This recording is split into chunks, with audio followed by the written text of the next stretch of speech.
Today, the latest weapons, coupled with the fighting skill of the American soldier, stand ready, on the alert all over the world to defend this country, you, the American people, against aggression. This is The Big Picture, an official television report to the nation from the United States Army. Now, to show you part of the big picture, here is Sergeant Stuart Queen. Today on The Big Picture, we have a rather unusual story to tell. It is an important story, one that has truly revolutionized military training in the United States Army. Yet this is a story that I'm quite sure very few of you know very much about.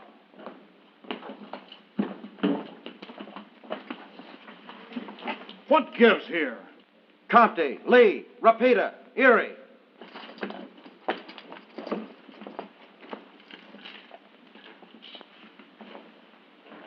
Please pardon this intrusion on the big picture, ladies and gentlemen.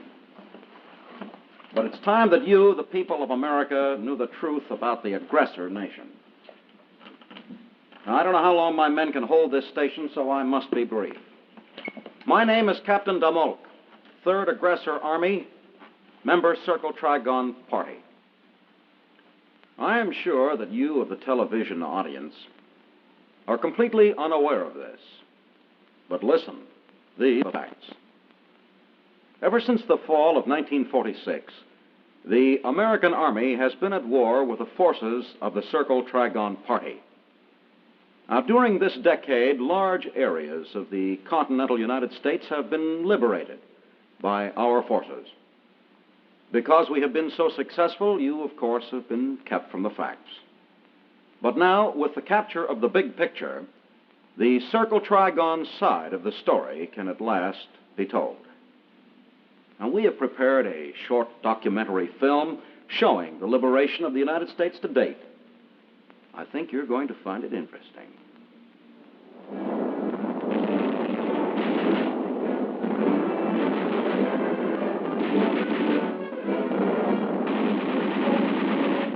The aggressor nation came into existence at the end of World War II with the formation of the Circle Trigon Party and the Aggressor Armed Forces. In the fall of 1946, our aggressor armies, aided by many sympathizers, liberated the Antilles chain of islands and the Panama Canal.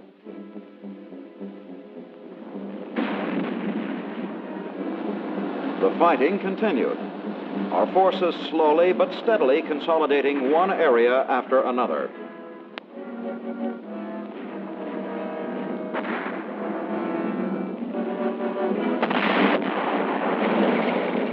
In 1947, Florida and portions of Georgia and North and South Carolina were liberated by the aggressor forces. While to the north, we were successful in New England and in the St. Lawrence River area. In 1948, an airhead was established in Tennessee and then unfortunately lost to superior United States forces. 1949, the Hawaiian Islands and the strategic Aleutian Islands just south of Alaska, liberated. 1950, some territory given up to consolidate our gains. Strength built up to meet new attacks upon the liberated areas.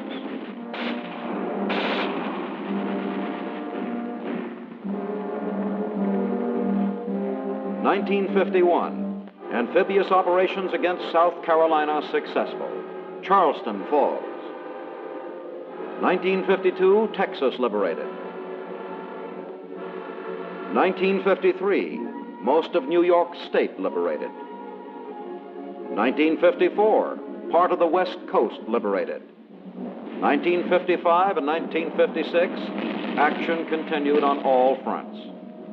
Washington tried the big lie technique, but at present, the aggressor holds these key areas in the continental United States. And so you see, the aggressor armies have met with considerable success wherever they have turned. But we cannot afford to rest on past glories. As long as there is an American army in existence, we will be at war with that army. At this very moment, somewhere in the United States, American soldiers are locked in combat with the soldiers of the aggressor nation. I see we have established television contact with aggressor headquarters somewhere deep in the heartland of America. We take you there now for a first-hand report. This is Lieutenant Tetonage at Aggressor Army headquarters. In this sector of the front, the current action has lasted almost 3 weeks now. Our general officers have decided the time has come for a knockout blow. The entire aggressor force will strike the American positions right here. But for a first-hand report of this forthcoming action, I will turn you over to our television reporter directly in the battle zone. This is Lieutenant Crieta in the aggressor battle zone.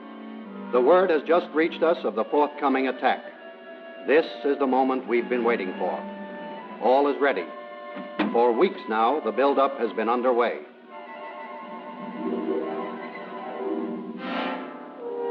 These tank reinforcements arrived only yesterday. They will see action before today is out. They are powerful persuaders in our efforts to liberate this country.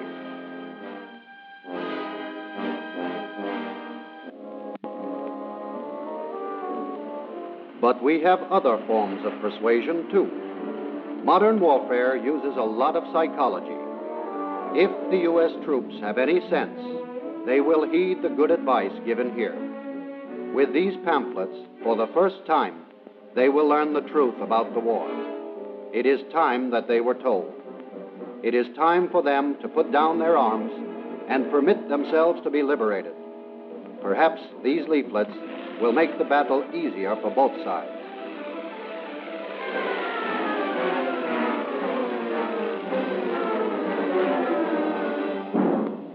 We have some other interesting persuaders. Listen as Aggressor Annie chats with her American friends. Hello, boys. I have some good news for you. Free passes through our lines will soon be floating down from heaven for you. Use them. We are not really enemies, but friends. So let's get together. Come on over and see me real soon. Meanwhile, our aggressor forces are not idle. While Annie has the attention of the American troops, our aggressor forces are about to launch the attack. Through the night, our forces move against a weak spot in the American defenses. We of the aggressors pride ourselves on being able to strike quickly, suddenly, where least expected.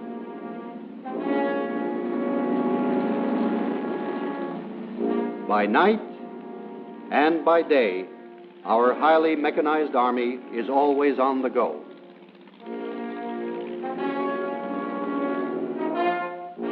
The final approach of the infantry is on foot. We know that our aggressor soldiers are superior to any American soldiers, for they are aggressors. Concealment and camouflage are our specialties, and we use many more automatic weapons than any army in the world. While other units prepare for the attack, reserves dig in to receive the expected American counterattack. No American tanks will pass on this road. We've planned this operation completely.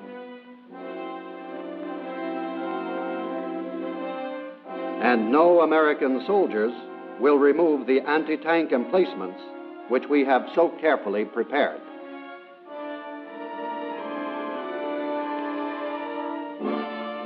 This is the final step. When our positions are completely guarded by mines, we'll be ready. Tanks move up.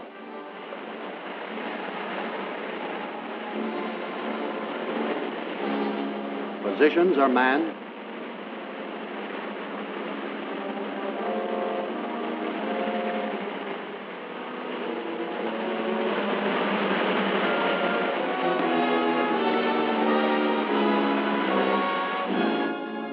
artillery is ready.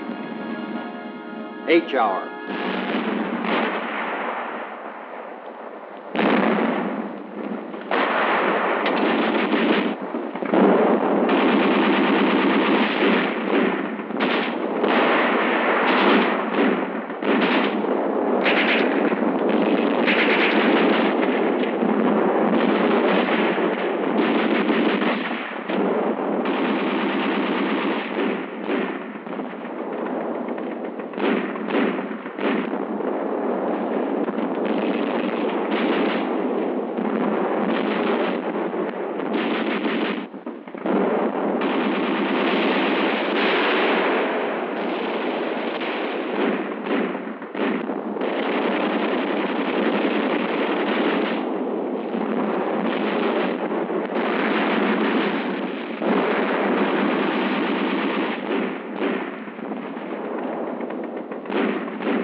The aggressor is victorious.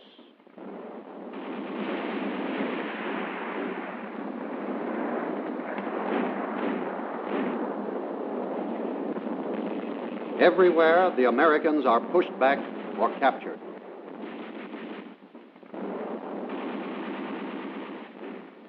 Now, let me switch you to the parade ground of Aggressor Headquarters for more first-hand news of the victory.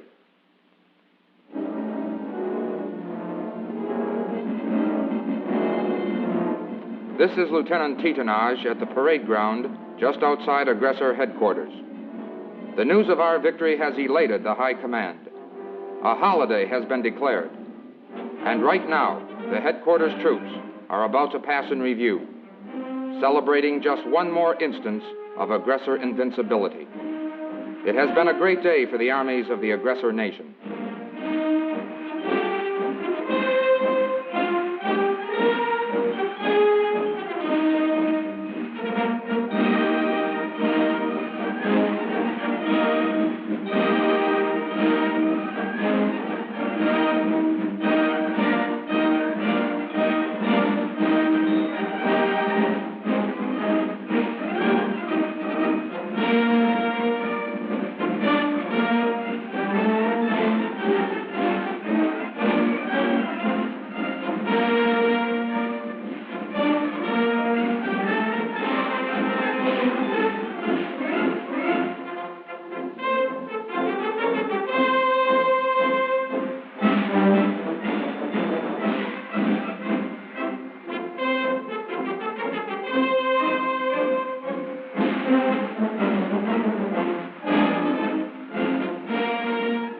Now return you to the Big Picture studio and Captain DeMoe. That's right. I am Captain DeMoe, Aggressor Forces. But I'm also Captain Kenneth Evans, United States Army. In fact, all aggressor personnel are in the U.S. Army, but with a very special mission. Our job is to create as realistic a maneuver enemy as possible, so that combat training will approach the feeling of actual combat. We aggressors are really just a great big training aid, the biggest the Army has. At the close of World War II, a board of 100 combat-experienced American generals was formed to recommend training policies for the future. Out of these recommendations came the aggressor concept of a maneuver enemy. The United States Army Aggressor Center was formed at Fort Riley, Kansas, and the mission was threefold. First, to provide a realistic enemy for maneuver training. Second, to provide realistic situations for intelligence training. And third, to make sure that all American soldiers are aware that any future enemy will look and act differently from what he is accustomed to. Perhaps at the Aggressor Center, Fort Riley, Kansas, we can give you a clearer picture of just what the aggressor concept is. In this limestone building, the whole Aggressor Army is housed, not in the flesh, but on paper. Let's go inside. Recognize this room and these people? This is Aggressor Headquarters. That's the High Command. This is where the aggressor plans his strategy. You see, every maneuver held by the United States Army is based on a realistic situation. The aggressor holds certain territory, and the U.S. holds other territory. Both have certain objectives, and both try to achieve them. The resulting mock battle, therefore, has a true basis in reality. The realism concept is carried even further. Remember when we said that the whole Aggressor Army was kept here? Well, there's a part of it right there on that table. The cards contain information about various Aggressor Army units. They specify the type of unit, the number of men assigned to it, and even the names of the senior officers. When aggressor prisoners are taken, such information can be invaluable in determining the disposition and strength of the maneuver enemy. There is one thing more that intelligence officers must keep in mind. The aggressor doesn't fight like the U.S. Army. His tactics and strategy are a composite of those from all the armies of the world. Given the same situation, he won't react in the same way that American forces would. In addition, the aggressor emphasizes infiltration and guerrilla actions. These differences make for a realistic maneuver enemy. This, then, is one of the functions of the men here at the Aggressor Center, to plan the tactics and strategy the Aggressor Army will employ in any forthcoming maneuver. But in any maneuver, there are real aggressor soldiers moving according to the prearranged strategy. Who are they? They are American soldiers who have been chosen to play the part of the aggressor for the duration of the maneuver. However, they receive considerable training in the aggressor concept just prior to the maneuver. Providing the personnel to train these potential aggressor soldiers is another one of the functions of the Aggressor Center. U.S. soldiers must be turned into aggressors, complete with distinctive uniform.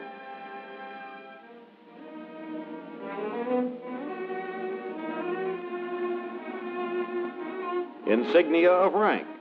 This man is a sergeant major.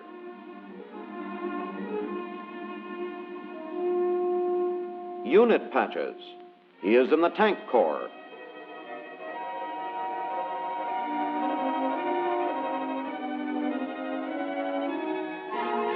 And even identification papers in Esperanto, the official language of the aggressor nation.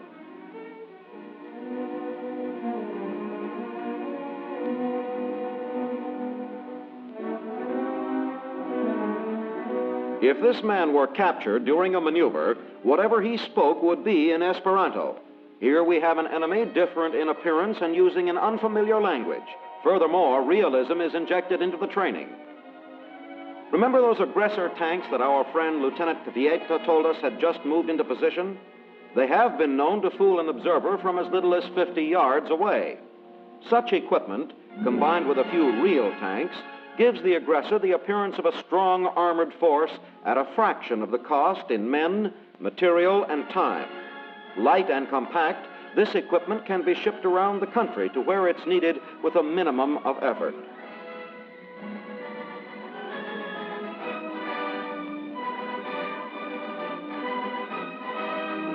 A few minutes at the end of this air hose, and the limp bundle becomes a 2-ton truck.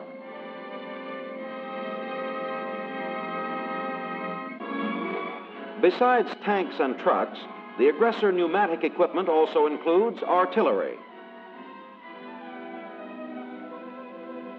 And speaking of artillery, here is some more aggressor equipment that adds to the realism. Sound and flash simulators. They give our forward observers a real target to look for.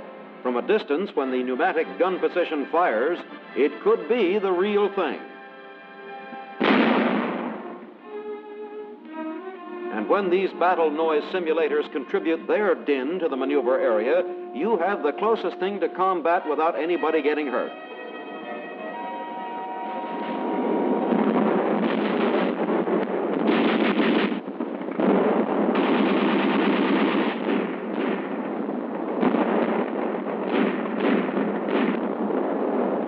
But suppose we let you see for yourselves exactly how effective the aggressor is. Remember that battle we witnessed earlier from the aggressor side?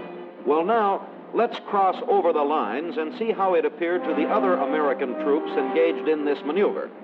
The aggressor attack is expected any minute, and U.S. forces are ready.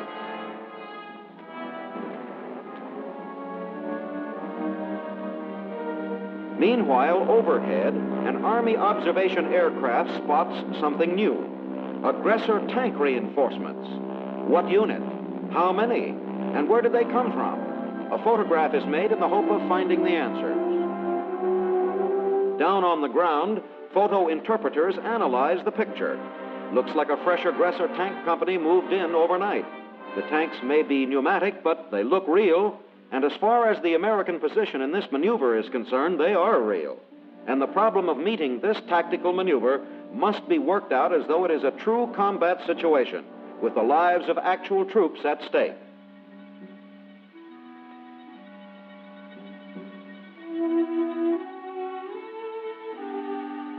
But the aggressor is doing some flying too, remember?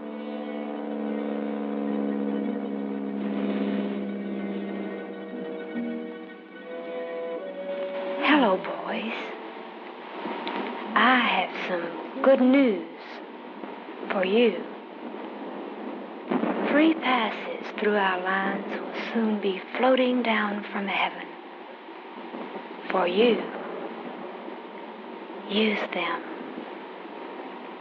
We're not really enemies, but friends. So let's get together. Come on over and see me. Real soon. The lessons taught in realistic combat training like this are not quickly forgotten. A moment's carelessness, a short breather at the wrong time, can have sudden, unforeseen results.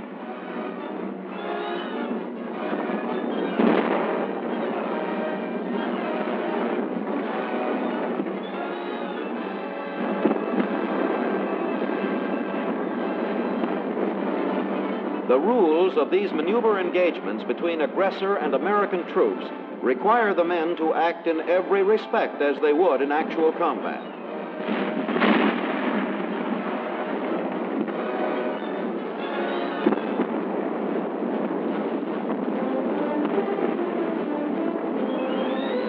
The aggressor was successful in the center, but his victory was not as complete as he thought.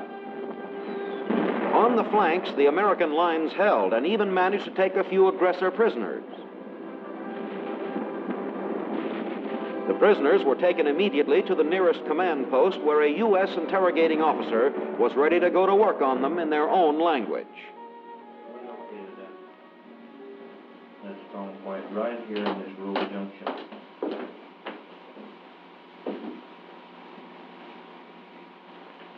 Thank you, Webb. He's a sergeant major from the Fusilier Division, sir. ¿Qué roto, Sargento? Roto 3? He's from Company 3. That's supposed to be their reserve. Well, That may be an outfit that we got that aerial photo of this morning.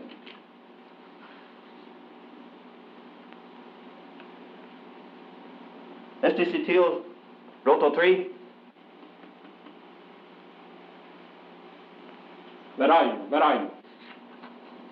Looks like they've committed a reserve, sir.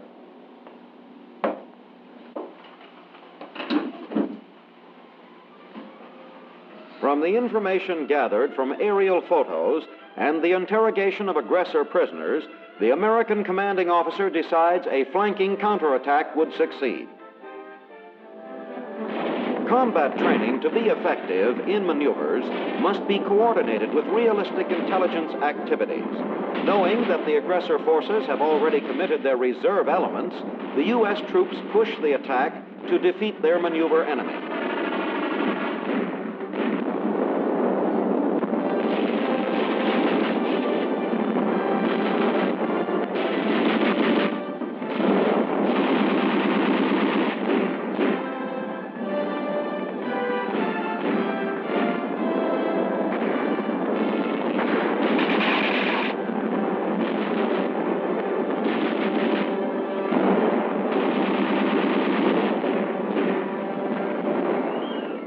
But victory and defeat have meaning only to the extent that the participating soldiers receive combat training, which familiarizes them with the conditions they may expect to meet in true battle situations.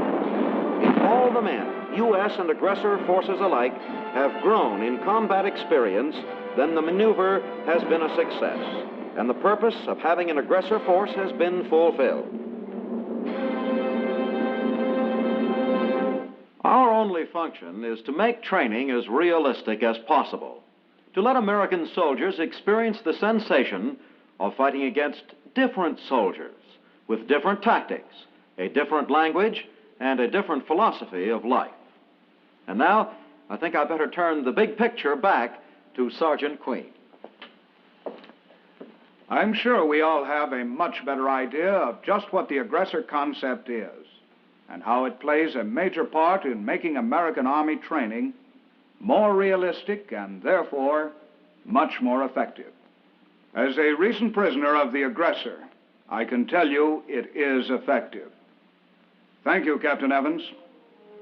This is Sergeant Stuart Queen, inviting you to be with us again next week for another look at your Army in action on The Big Picture. The Big Picture is a weekly television report to the nation on the activities of the Army at home and overseas. Produced by the Army Pictorial Center. Presented by the United States Army in cooperation with this station.